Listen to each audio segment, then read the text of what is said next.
Hello sir, hi. Hi sir, good evening sir. ఏదో బాగానే ఉన్నాం సార్. సో ఎంతవరకు వచ్చింది మన మూవీ జర్నీ ఇప్పుడు? అంటే నాకు ఆల్మోస్ట్ 7 years అయిపోయిందా మీరు స్టార్ట్ చేసే ప్రాజెక్ట్? ఇప్పుడు అయిపోయింది సార్, 7 years అయిపోయింది. మన జర్నీ కూడా 10 years అయింది సార్. ఈ సినిమా 7 years. అవును. సో ఆల్మోస్ట్ అంతా అయిపోయింది సార్, లిరికల్ అయిపోయింది. ప్రమోషన్స్లో భాగంగా మీ దగ్గరకు వచ్చాను నేను. Very good sir. సో మొత్తం మీరే లీడ్ చేయాలి సార్ ఇప్పుడు. Super sir, very nice. So ఇప్పుడు చెప్పండి, ఇప్పుడు అంటే లైక్ మీరు చెప్తారా ఫస్ట్ అసలు వెంకటలక్ష్మి అనే సాంగ్, టైటిల్ సాంగ్ గురించి మనం మాట్లాడుతున్నాం కాబట్టి అవును సార్. ఆ సాంగ్ అనేది ఫస్ట్ అసలు మీకు ఐడియా ఎలా వచ్చింది? అంటే ఆ లిరిక్స్ మీరే రాశారు కదా. అవును సార్. సో అసలు ఆ లిరికల్గా కూడా ఒక మంచి లిరిక్ రైటర్ ఎలా రాస్తారో, ఒక కొత్తగా వచ్చిన మీరు కూడా వాళ్ళకి పోటీగా మీరు రాశారు, అవునా కదా? సో అది నాకు అనిపించింది. సో అసలు దాని బ్యాక్గ్రౌండ్ ఏంటి చెప్పండి ఒకసారి నాకు మొత్తం అంతా. అసలు ఏంటి ఆ సాంగ్ మీ నుంచి ఎలా పుట్టింది, ఎలా మీరు దాన్ని చేయాలనుకున్నారు, ఆ లిరికల్గా ఏమేమి మీరు దాని మీద ఎక్సర్సైజ్ చేస్తారు, దాని మీద వర్కౌట్ ఏం చేశారు చెప్పండి. ఓకే, లేదు సార్. యాక్చువల్గా నేను వెంకటలక్ష్మి అనేది ప్రతి ఒక్క ఊళ్ళో ప్రతి ఒక్క ఇంట్లో ఒక పేరు ఉండేది ఒకప్పుడు. మన ట్రెడిషనల్గా అంటే వెంకటలక్ష్మినే న్యాచురల్ పేరు. నార్మల్గా ఊర్లో ఒక పల్లెటూరు ఎక్కడైనా సరే మన ఇంట్లో ఉంటే వెంకటలక్ష్మి అని ఒకటి ఉండేది. సో మన మన ఏడుకొండల వాడు ఎలాగో అమ్మాయిలకి వెంకటలక్ష్మి అని పెట్టుకుని అలా ఉండేవాళ్ళు అన్నమాట. సో అలా ఉన్నప్పుడు నేను సినిమా టైటిల్ అనౌన్స్ చేసుకున్నాను నాకు నేను. సో వెంకటలక్ష్మి నాడు ఎట్టి తిరిగి జనాల్లో వెళ్ళాలని చెప్పేసి ఆ టైటిల్, ఆ పేరు మీద సాంగ్ ఉండాలని చెప్పి అనుకున్నాను సరే. సో నేను ఎప్పుడైతే స్టోరీకి డెప్త్గా వెళ్ళిపోయిన తర్వాత కంపల్సరీ హీరో అనేవాడు ఆ వెంకటలక్ష్మిని రకరకాలుగా వాడు ఆమెని ఆపాదించుకుంటాడు సార్. అంటే ఒక ప్రేమమూర్తిగా, ఒక లవ్గా, ఒక కోపంగా తిట్టుకుంటాడు. సో ఇలా రకరకాలుగా వాడు సంకటలక్ష్మి, వెంకటలక్ష్మి ఇటు సంథింగ్. సో అందుకే ఆ విధంగా మిమ్మల్ని అప్రోచ్ అయ్యాను నేను. ఆల్మోస్ట్ 7 years దాకా అనుకుంటా సార్ నేను. Very good sir. సో అడిగితే మిమ్మల్ని నేను సార్ ఇట్లా సాంగ్ చేద్దాము అంటే మీరు ట్యూన్ ఇస్తా అన్నారు నాకు. సో ఇప్పటికి ట్యూన్ నా దగ్గర ఉంది సార్, అది నేను మళ్ళీ ప్లే చేస్తాను వీళ్ళ కోసం. ఇది నా లక్ష్మిరావే, హృదయలక్ష్మిరావే, విరహలక్ష్మిరావే, లాస్యలక్ష్మిరావే, ఎదురుగుండినా ఎదను తాకవే, మనసులోని మూగ ప్రేమనా ప్రాణంల. వెంకటలక్ష్మిరావే, హృదయలక్ష్మిరావే, వెంకటలక్ష్మిరావే, లాస్యలక్ష్మిరావే. సో నేను ఫస్ట్ ట్యూన్ చేసిన తర్వాత మీరు దీనికి లిరిక్స్ రాస్తారు, నాకు ట్యూన్ ఇచ్చారు మీరు. కరెక్ట్. దాని తర్వాత మనం లిరిక్స్ కి తగ్గట్టుగా కొంచెం దాని మార్పులు చేసాం. మీరు అక్కడ పోయిన తర్వాత వర్డ్స్ మీరు మార్చారు. వర్డ్స్ ఓ గంగా సాగంగా ఉంది సార్, అది వర్డ్స్ అది చాలా బాగా వచ్చింది. కొంచెం చక్కగా మనం దాన్ని అక్కడ సాగంగా, రాగంగా, నాగంగా అక్కడ మీరు మార్చారు సార్. అది చాలా బాగుంది, చాలా బాగుంది. అది మంచి ప్లాట్ సార్. అది సాంగ్కి సాగంగా, రాగంగా ఉంది కదా, ఓ గంగని పిలుస్తున్నట్టు పిలిచాను సార్ అక్కడ.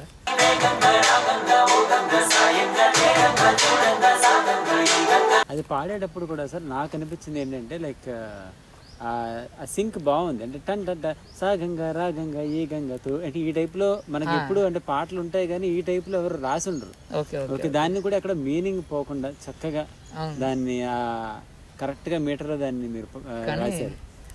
టంగ్ ట్విస్ట్ ఉంటుంది సార్, మీరు ఎలా ఇచ్చారో నాకు చాలా ఇదంతా.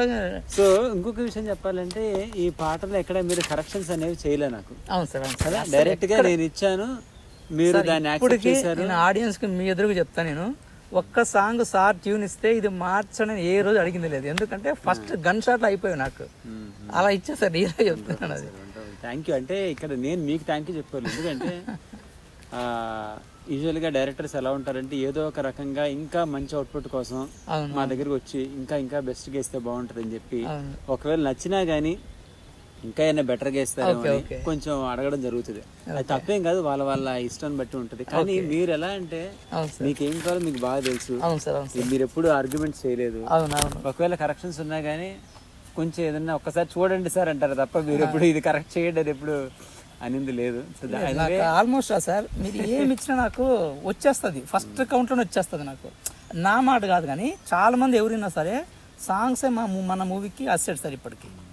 సో మీరు ఇచ్చారు కదా తానా తానా తానా తానా అని, దానికి నాకు ప్రతి వర్డ్ కూడా దాన్ని అంటే ఓగుబోడికి 2 ఓడికి అలా సింక్ ఉండేటట్టు కొంచెం బాగా ప్లాన్ చేసుకుని కొంచెం ఆల్మోస్ట్ అది 2 o'clock ఏమో స్టార్ట్ చేస్తాను సార్ నైట్. నాకు తెలిసి 5-6 కల్లా క్లోజ్ అయింది సార్ అది. 2-3 hours రికార్డింగ్ మన అందరం కలిసి మన స్టూడియోలో విన్నాం కదండి. నేను పాడేసిన తర్వాత మీరు ఫస్ట్ ప్రతి సాంగ్ మీరు పాడిచ్చేస్తారు, పాడేసి మనం ఒకసారి వినుకొని ఎవ్రీథింగ్ సూపర్ అనుకున్న తర్వాత మనం దాన్ని అవును ఆల్మోస్ట్ ఓకే చేసి 7 years దగ్గర 7 years అయిపోయింది సార్ ఇది. ఈ సాంగ్ ని నేను ఈ సాంగ్ ఈ మీరు పాడిన సాంగ్ చాలా మంది ఫేవరెట్స్ ఉన్నారు సార్. నేనేమన్నానంటే మా వైఫ్ కూడా అంతే, ఈ సాంగ్ బయట వేరే వాళ్ళకి ఇచ్చేద్దాం అనుకుంటున్నారు, వేరే వాళ్ళు అంటే వద్దు సార్ చాలా బాగుంది. ఇంకెందుకు సార్ మీతో ఒక ప్రొడ్యూసర్ వచ్చారు మన బాంబే నుంచి, ఫస్ట్ అతనితో చేయాల్సిన మూవీ ఇది. తనే అన్నాడుగా మీ వాయిస్ ని ఆల్మోస్ట్ ఆల్ ఎస్పీబీ గారితో పోల్చేస్తారు. రియల్ చెప్తున్నా. ఇప్పుడు నా వాయిస్ ఇప్పుడు మ్యూజిక్ డైరెక్టర్ వాయిస్ మంది. మ్యూజిక్ డైరెక్టర్ వాయిస్ అంటే సెకండరీ వాయిస్ నా దృష్టిలో. అంటే మేము జస్ట్ మీకు ఒక ట్యూన్ వినిపించడం కోసం నేను పాడతాను తప్ప మరి ఫైనలైజ్ చేసుకోం. కానీ ఈ పాటని నా వాయిస్ గా పెట్టుకోవడానికి గల కారణం సార్ ఫస్ట్ నుంచి ఈ పాటేగా సార్. నాకు 4 పాటలు ఏవైతే ఉన్నాయో ద బెస్ట్ సాంగ్స్ ప్రతిదీ మీతోనే పాడిద్దాం అనుకున్నాను నేను. కానీ డ్యూ టు కొంచెం అన్నీ బాగుండదు, మనం ఫస్ట్ మూవీ బోర్ అని కదా సార్. నాకు ప్రెజర్ వేరే వాళ్ళతోటి అన్ని కొంచెం ఆడియో మన సేల్ కావాలి, కొంచెం టాప్ వాళ్ళు కావాలి ఇండస్ట్రీ, ఒక్క పాయింట్తో బయటకు వెళ్ళాను. కానీ లేకపోతే సార్ అసలు ప్రతిదీ ఎవరితోనే పాడించేవాను కాదు. ఇంకొకటి సార్ నెక్స్ట్ మూవీ ఏ స్టార్ట్ అయినా మిమ్మల్ని దాటిపోండి సార్, నాకు తెలుసు అదైతే పక్కా. Thank you so much. అది డెఫినెట్లీ అది మంచి ఆపర్చునిటీ అలాంటి వాళ్ళకి. సో మీకు అంటే లైక్ మీలాంటి వాళ్ళకి వర్క్ చేయడం నిజంగా నాకు చాలా హ్యాపీ అనిపించింది. ఎక్కడ ఇబ్బంది లేకుండా, ఏమాత్రం ప్రెషర్ పెట్టకుండా. అంటే ఒక టెక్నీషియన్కి క్రియేటివిటీ చాలా ఉంటుంది. ఆ ప్రెషర్ పడినప్పుడు అందులో మనకున్న క్రియేటివిటీ అనేది చాలా తగ్గిపోతుంది అని నా ఫీలింగ్. సో అది లేకుండా మ్యాక్సిమం మీరు మమ్మల్ని చాలా బాగా ఎంకరేజ్ చేస్తూ చాలా ముందరకు తీసుకెళ్లారు. And I really appreciate you. Me patience నిజంగా చాలా రుణపడి ఉంటాం. ఏం లేదు సార్, మనకు సింక్ అయింది సార్ మనకంటే. ఒక రకంగా సార్ లిరిక్ చెప్పుకుంటూ వెళ్ళిపోతుంది సార్. మీకు ఎక్కడ కొంచెం కష్టం అనిపించింది సార్ దీంట్లో? మీరు అంత వర్డింగ్ అంతా మీరు గమనిస్తే గతిని, మతిని, చితిని, స్థితిని, అతిని, కథని ఇదంతా ఒక ప్రాస్లో నడుస్తుంది సార్. ఇది దీనికోసం చాలా థింక్ చేస్తే తప్ప కొన్ని వర్డ్స్ అట్లా అంటే ఈ లిరికల్ గా ఇవన్నీ చాలా బాగుంది. ఒక్క చోట మాత్రం నాకు ఎందుకు ఎదవనైతేనే అన్నారు కదా, అది చెప్తాను సార్. అంటే దాని గురించి అసలు అంటే మీరు అడిగారు కూడా ఆ పదాన్ని వాడడానికి గల కారణాలు ఏంటి? అది ఎవరైనా వినడానికి ఏంటంటే ఒప్పుకుంటారని మీ కదా ధైర్యం ఏంటి మీకు అసలు? ఏం లేదు సార్, ఇప్పుడు ఒక అబ్బాయి అన్నాడు, చాలా ప్రాణం కంటే ఎక్కువ ప్రేమించిన ఒక అమ్మాయిని తన ఒక చిన్న తప్పిదం వల్ల దూరం చేసుకుంటాడు. దూరం చేసుకుని మళ్ళీ కావాలంటే ఎలా వస్తుంది? సో తన అమ్మాయి ఎదురుగా పెట్టుకుని ఒక ఎదవైపోయాడు అన్నట్టు. వచ్చే అని అడుగుతున్నాడు, రాలేకపోతుంది. సో తను ఎదవైపోయాడు కాబట్టి అమ్మాయిని దూరం చేసుకున్నాడు. అంటే వాటి తిట్టించుకుని నిందించుకుంటున్నారు సార్. అందుకోసమే ఆ మీనింగ్ లేదు. ఈ సాంగ్ వింటే నాకు తెలిసే సార్, ఈ సాంగ్ ఒకటి కరెక్ట్ అర్థం చేసుకుని సినిమా మొత్తం ఈ సాంగ్లో ఉంటుంది సార్. అలా రాసుకున్నాం మనది. సూపర్. అది సార్. ఇంకా మిగతా లిరిక్స్లో చాలా బాగున్నాయండి. గతిని, మతిని, చితిని, స్థితిని. అసలు ఏంటి దీని అర్థం ఏంటంటే గతిని, మతిని, చితిని, స్థితిని, అతిని, కథని, వ్యధని, యదని అంటే ఆ హీరో పడ్డ వేదన అంతా ఇందులో. వాడు ఆ అమ్మాయి ఇంకా కనపడకపోయేసరికి 3 days అమ్మాయి కోసం పరితపించి కనపడకపోయేసరికి వాడు ఉన్మాదిలో మారిపోతాడు సార్. మారిపోయి ఉన్మాదం పనులు చేయకుండా వాడంతకు వాడే ఒక పిచ్చిగా కొంతమంది అంటుంటారు కదా సార్, ఆ అమ్మాయి ఇట్లా అంటుంటారు కదా, ఆ విధంగా వాడు ఆ పదాలతోటే వాడు కొంచెం గందరగోళంగా వాడు మైండ్ అన్నది స్టెబిలిటీ లేదు సార్ ఇది. సో ఆ విధంగా ఒక పాడుకుంటాడు, పిచ్చిగా పాడుకుంటాడు. కానీ దాంట్లో మీనింగ్ ఉంది సార్. దాంట్లో గతిని, మతిని ఫస్ట్ చరణము, సెకండ్ చరణంలో కూడా ఆ విధంగా ఉంటుంది సార్. అది సెకండ్ చరణానికి వద్దాం సార్. ఇక్కడ సార్ ఇది. ఇంకొకటి వేగంగా, రాగంగా, ఓగంగా, సాయంగా, చేరంగా, చూడంగా, సాగంగా, ఈగంగా. బాగుంది అంటే అసలు దాని యొక్క అంటే అంతరార్థం ఏంటంటే రాయడానికి మనకి ఇప్పుడు ప్రవాహం అన్నది చాలా ఫాస్ట్ సార్. ఇప్పుడు నీటి ప్రవాహం అన్నది. సో గంగని మనము శివుని తలలో నుంచి గంగ వస్తున్నప్పుడు చాలా ఒక పెద్ద హిస్టరీ ఉంటుంది సార్ అది. సో అంత గంగ కంటే ఫాస్ట్గా నా లైఫ్లోకి రా, నువ్వు నేను చేసిన తప్పేదైనా మర్చిపో, ఈసారి క్షమించే నన్ను, నా లైఫ్లోకి వచ్చేయి అని వాడు ఆహ్వానించుకుంటాడు సార్. గంగతో పోల్చుకుంటాడు అన్నట్టు. అక్కడ మీరు చివరికి అవును ఇది కంటిన్యూషన్ కూడా బాగుంది. నీ ప్రేమకే నేను పిచ్చి వ్రాత వ్రాయలేక ప్రాణమైన ప్రేమకైనా పరితపిస్తూ ప్రాణం ఇవ్వను. అంతే కదా సార్. అంటే అప్పటికి కూడా డిసైడ్ అయిపోయాడు సార్, నేను ఉండి వేస్ట్, నిన్ను దూరం చేసుకుని ఉండి వేస్ట్ అన్నట్టు పాడుకున్నాడు సార్. అది చాలా బాగుంది సార్, వెరీ గుడ్. సో ఇంకా ఒకటి ఏంటంటే సార్, సాంగ్ లెంగ్త్ అని చెప్పేసి ఒక చరణం లేపేశాను సార్ మనం. అది అరే ఎందుకు నార్మలే కదా మనకి. కానీ ఇది విధి వాళ్ళకి ఎదురై కలజరి చెదిరై అని చెప్పి అనుకున్నాం అది. సో అప్పటికే లెంగ్త్ ఎక్కువైంది సార్ అది.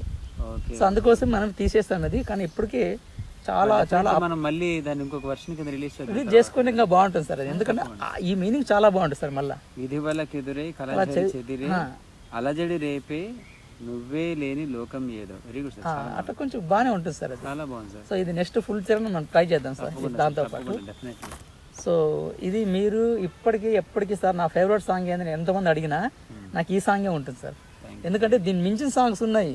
మా సెట్లో గొడవ సార్, ఈ సాంగ్ బాగుంది కొంతమంది, నీకై నేను పరిగెడి ఒక సాంగ్ బాగుంది కొంతమంది, మళ్ళీ ఇంకోటి ఉంది కదా సార్ అది కొత్త స్నేహం, దానికి ఇంకా ఫ్యాన్స్ ఉన్నారు. కానీ నాకు ఎప్పటికీ ఈ సాంగ్ ఫస్ట్ మీతో నాకు అప్రోచ్ అయింది కూడా ఈ సాంగ్ వల్లే సార్. బయట ఉన్నాయి అంతకుముందు 2-3 ఉన్నాయి, కానీ దా మార్క్ ఇండస్ట్రీలో మార్క్ అవుతుంది అని చెప్పి నాకు అనిపించింది ఈ సాంగ్ సార్ ఇది. సో ఖచ్చితంగా సార్ ఇది చాలా బస్టర్ సాంగ్ అయ్యి రామ్మూర్తి గారికి మంచి ఇంకా ఆపర్చునిటీ రావాలని చెప్పి నేను మనస్ఫూర్తిగా కోరుకుంటున్నాను. సో అలాగే సార్ మనకు 3rd మధుర ఆడియోస్ రిలీజ్ అవుతుంది. సో మీరు మీ యొక్క ఈ స్వరం సరే మీ మర్చిపోలేదు సార్ ఈ సాంగ్ నేను ఎప్పటికి కూడా. సో మీతోటి కొంచెం మనకి చెప్పండి సార్. అక్టోబర్ 3rd మధుర ఆడియోలో ఈ వెంకటలక్ష్మి రావి అనే పాట రిలీజ్ అవుతుంది. తప్పకుండా ఆడియన్స్ అందరూ కూడా దీన్ని విని ఎంజాయ్ చేస్తారని మనస్ఫూర్తిగా కోరుకుంటున్నాను. Thank you audience. Thank you. మీ ముందుకు 3rd వస్తున్నాము, ఆదరించండి, ఎంజాయ్ చేయండి. Thank you.